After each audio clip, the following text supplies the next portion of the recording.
नमस्कार, the knowledge square में आप सभी का हार्दिक स्वागत है।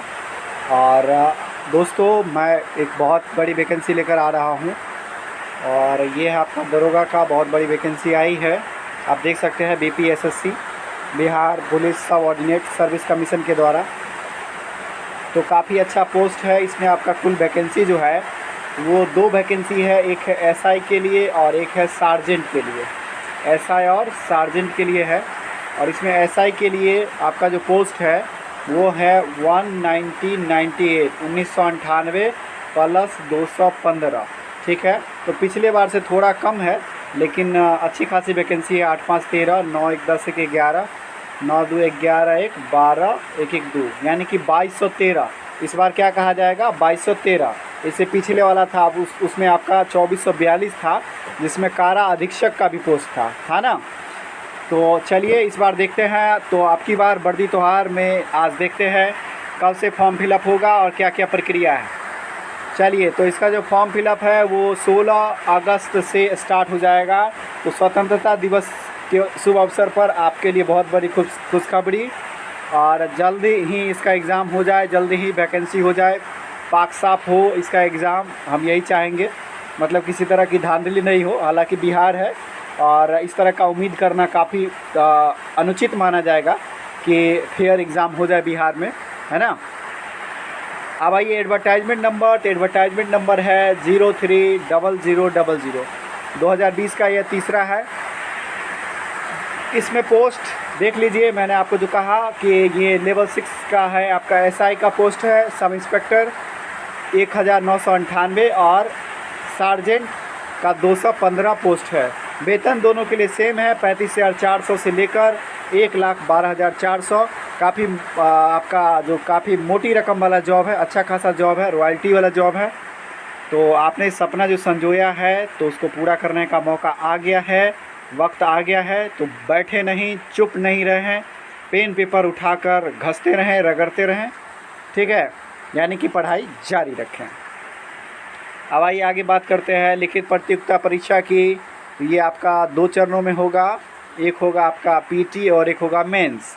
पीटी आपका 200 अंकों का प्रश्न होगा, 100 प्रश्न पूछे जाएंगे 200 अंक के, और 2 घंटे का एग्ज़ाम होगा। ठीक है, और आपका इसमें जो है जनरल अवेयरनेस का ही क्वेश्चन रहेगा, यानी कि जीके जीएस रहेगा ज़्यादातर। मैथ का क्वेश्चन नहीं रहता है, हालांकि पिछले वाले में 4-5 क्वेश्चन था मिला के। ठीक है, तो वो बोर्ड अपने हिसाब से दे देता है, हालांकि सिलेबस नहीं है। 20 गुना अभ्यर्थी को सफल किया जाएगा, यानी कि 2213 गुना 20। अभी से तैयार कर लो भाई। 044 कितना हो गया, 4 लाख नहीं, 2213 को गुना कर दो 20 से, जितना आएगा उतना हो जाएगा। ठीक है, 3 दूनी 6, 2 दूनी 4, 2 दूनी 4, 44,260 लोग पास किए जाएंगे मेंस के लिए। ठीक है, मेंस पास हो जाएंगे, उसके बाद आपका पीटी पास हो जाएंगे, उसके बाद आपका मेंस का एग्ज़ाम होगा। मेंस का एग्ज़ाम आपका 2 पेपर होगा इसमें, first paper, second paper. First paper आपका हिंदी होगा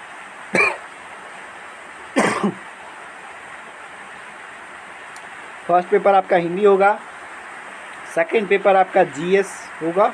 ठीक है, हिंदी आपका क्वालिफाइंग नेचर का होगा और मेरिट आपका सेकेंड पेपर पर बनेगा। ठीक है, तो हिंदी भी आपका 100 प्रश्न पूछे जाएगा, 200 अंक का होगा, और इसमें 30% यानी कि हिंदी में 60 अंक लाना अनिवार्य है। ठीक है भाई लोग। अब आ जाओ 200 प्रश्न मेंस का है, तो उसमें आपका 100 प्रश्न पूछे जाएंगे, 2 घंटे का समय दिया जाएगा। ठीक, निगेटिव मार्किंग जो है 0.2 काटा जाएगा। प्रत्येक गलत उत्तर के लिए 0.2 अंक काट लिए जाएंगे। स्पष्ट रखिएगा, 0.2 अंक काटे जाएंगे और सही होने पर 2 अंक दिए जाएंगे। ठीक है, तो काफ़ी कम है निगेटिव। और लिखित परीक्षा, मेंस का जो लिखित परीक्षा है उसका 6 गुना अभ्यर्थियों का चयन किया जाएगा। लिखित परीक्षा के आधार पर 6 गुना अभ्यर्थियों का चयन किया जाएगा। किसके लिए, आपका फिजिकल इफ़िशियंसी टेस्ट के लिए, पीईटी के लिए। ठीक है, तो 2213 का 6 गुना लगभग 13,000 समथिंग हो गया। उतने लोगों को बुलाया जाएगा फिजिकल के लिए।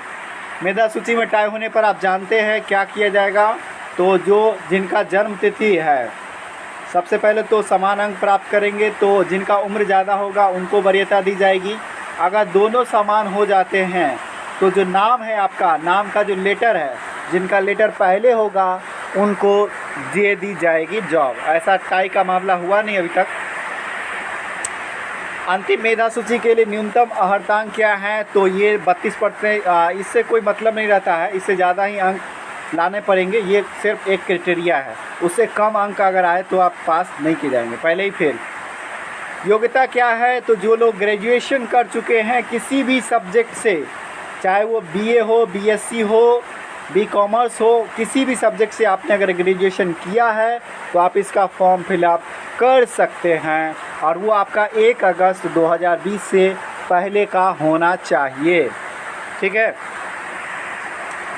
उम्र की बात कर लेते हैं, तो न्यूनतम उम्र 20 साल और मैक्सिमम 37 साल है अनरिजर्व के लिए। अगर आप ईबीसी हैं या ओबीसी हैं तो न्यूनतम 20 साल, अधिकतम 40 साल। अगर आप एससी एसटी हैं या महिला वर्ग से हैं, किसी भी महिला वर्ग से, तो आपके लिए 20 और 40 साल।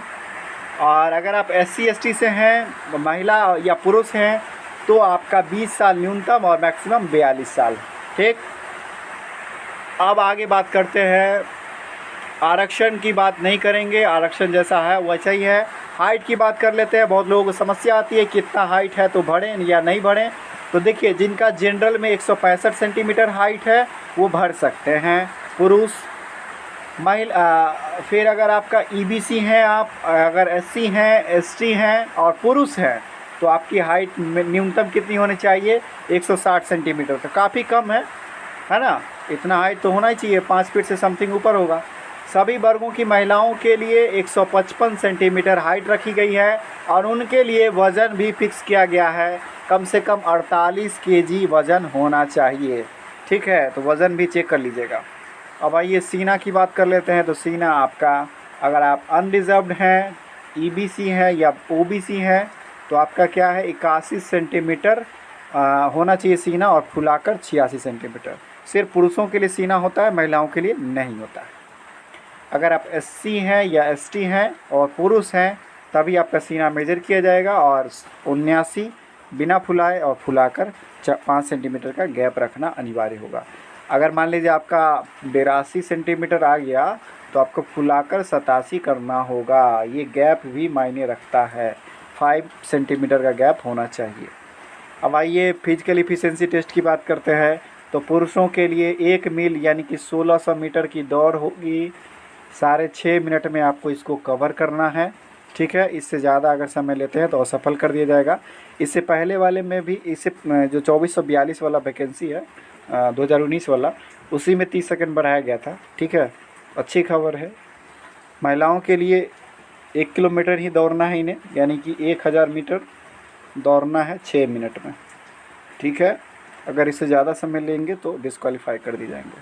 हाई जंप, पुरुष हाई जंप न्यूनतम 4 फीट, महिला के लिए न्यूनतम 3 फीट। लंबी कूद पुरुषों के लिए 12 फीट और महिलाओं के लिए 9 फीट। गोला फेंक, ये आपका एसआई का है, परिचारी का अलग होगा, यानी सार्जेंट का अलग होगा। गोला फेंक 16 पाउंड का गोला, 1 पाउंड में 430 ग्राम होता है। देख लीजिएगा आप कितना हो जाएगा आपका गोला। पुरुषों के लिए 16 फीट फेंकना अनिवार्य होगा, महिलाओं के लिए 12 पाउंड का गोला और 10 फीट अनिवार्य रूप से फेंकना है। पोस्ट की बात देख लेते हैं। पोस्ट देख लीजिए, 333 पोस्ट जो है आपका, वो आपका एससी के लिए है, एसटी के लिए 17 पोस्ट है, ईबीसी के लिए 387 और ओबीसी के लिए, यानी कि जो लोग 1 में आते हैं उनके लिए 387, और जो ओबीसी 2 में आते हैं, बिहार में 2 चलता है ना, ओबीसी 1 ओबीसी 2, ओबीसी 1 को ईबीसी कहा जाता है, तो उसके अंतर्गत 280 सीटें हैं। और जो ईडब्ल्यूएस से हैं, यानी कि इकोनॉमिकली वीकर सेक्शन, जनरल से जो बनकर नया आया है, वो 199 सीटें हैं। और पिछड़े वर्ग की महिलाओं के लिए स्पेशली आरक्षण है 3% का, सीट में 58 सीटें, और अनरिजर्व के लिए 724। कुल मिलाकर 1998, जिसमें महिलाओं के लिए आरक्षित सीटें हैं 683। इतना काट दीजिए, उसके बाद पुरुष लड़िए। अब आइए, आरक्षण की बात नहीं करेंगे फिर से। उम्र सीमा में छूट जो दी गई है वो दिया ही जाएगा। सर्जेंट के लिए देख लीजिए, तो सार्जेंट के लिए आपका जो फिजिकल है वो थोड़ा सा चेंज है। उसमें आपको हाई जंप है 4 फीट 6 इंच, और महिलाओं के लिए सेम है 3 फीट ही है। और लंबी कूद है पुरुषों का 15 फीट न्यूनतम लंबी कूद यानी लॉन्ग जंप, और महिलाओं के लिए 9 फीट ही है, जो पहले था वही है। पुरुषों के लिए गोला फेंक अगर सार्जेंट पोस्ट के लिए भर रहा है तो 16 पाउंड का गोला होना चाहिए और न्यूनतम 20 फीट फेंकना है। महिलाओं के लिए 12 पाउंड का गोला होगा और न्यूनतम 10 फीट होगा। ठीक, सार्जेंट का पोस्ट बांट लेते हैं। SC 34, ST 2, EBC 39, OBC 2 26, EWS 21, पिछड़े वर्ग की महिलाएं 7, अनरिजर्व 86, कुल मिला के 215। इसमें से 76 सीटें 35% जो क्षैतिज आरक्षण है हॉरिजेंटल, ये महिलाओं के लिए स्पेशली रिजर्व्ड है। 7 सीटें अलग से और 76 उसमें से रिजर्व्ड है। ठीक, तो इनको काट के ही बात कीजिए। अब आइए बात करते हैं फॉर्म कब से अप्लाई स्टार्ट हो जाएगा। तो फॉर्म आपका स्वतंत्रता दिवस के अगले रोज़ से स्टार्ट हो जाएगा 16/8/2020 रविवार को। और आप यहाँ से www.bpssc.bis.nic.in से लॉगिन करके अप्लाई कर सकते हैं। और 24 सितंबर तक डेट इसकी निर्धारित है। हालांकि इसमें बदलाव हो सकते हैं, बढ़ेगा ही, लॉकडाउन चलता है तो। अब फीस की बात कर लेते हैं। तो इस बार भैया बहुत ज़्यादा फीस बढ़ाए हैं, पता नहीं चुनाव में पैसा कम पड़ रहा है क्या। 700 रुपये फीस रखे हैं इस बार। OBC के लिए, EBC के लिए, EWS और अनरिजर्व के लिए। सिर्फ SC ST और महिला अभ्यर्थियों के लिए 400 रुपये का फीस रखा गया है। SC ST पुरुष महिला के लिए, अगर आप जनरल हैं महिला हैं फिर भी 700 रुपये लगेगा। काफ़ी चिंता का विषय है, अनएक्सपेक्टेड फीस है ये सब, और इसका पुरजोर बहिष्कार नहीं होता है। इस वजह से बोर्ड मनमानी करती है। इतना फीस के लिए अप्लाई कर सकते हैं यहाँ जाकर। ठीक है, और email ID BPSC email ID mobile number, इस सब के माध्यम से आप फॉर्म फिलअप कर सकते हैं। पूरी प्रक्रिया है, आप जैसे ही खोलेंगे सारी चीज़ें आपके सामने होगी और आप उसको फिलअप कर पाएंगे। ठीक है, और एक बार फिर से जो आवेदक बिहार के नहीं हैं वो बाहर से, अगर बिहार से बाहर तो उनको रिजर्व में सीट मिलेगा।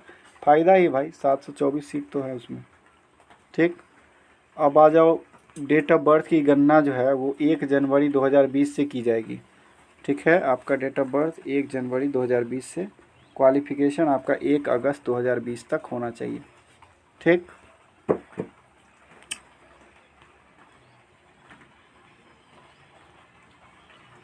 महिलाओं के लिए विशेष हिदायत दी गई। आवेदन शुल्क एकदम स्पष्ट है, 700 रुपये देना है, सामान्य है। आप महिला हैं फिर भी 700, EWS हैं 700, EBC BC हैं 700, SC ST सिर्फ पुरुष महिला को 400 है। ठीक है, और पेमेंट कर सकते हैं आप किसी भी माध्यम से, ऑनलाइन कर सकते हैं या आप नेट बैंकिंग के माध्यम से करिए, या आप डेबिट कार्ड से कीजिए।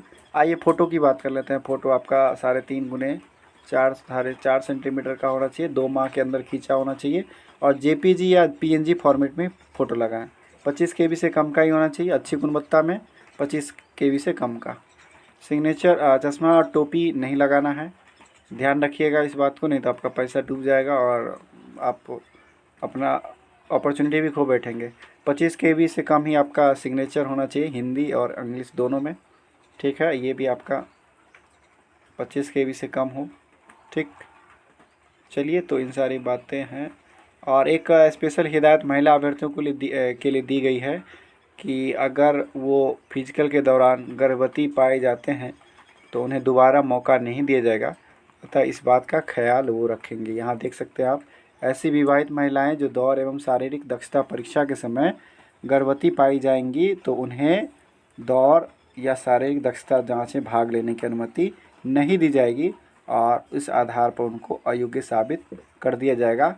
तो आप इसके लिए केस भी नहीं लड़ सकते। ठीक है, पहले आपने केस लड़ा है इसके लिए, अब नहीं कर सकते।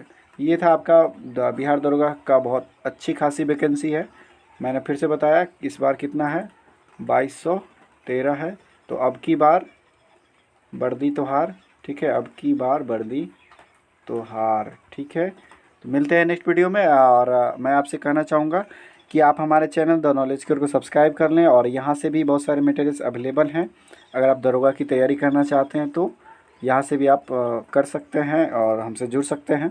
इसके अलावा हमारा फेसबुक पेज, टेलीग्राम और ऑनलाइन अगर आप प्लेटफॉर्म पे जाना चाहें तो हमारे वेबसाइट विजिट कर सकते हैं www.thenowledgecare.com। तो आप हर जगह हमसे जुड़ सकते हैं, इंस्टाग्राम पे भी जुड़ सकते हैं।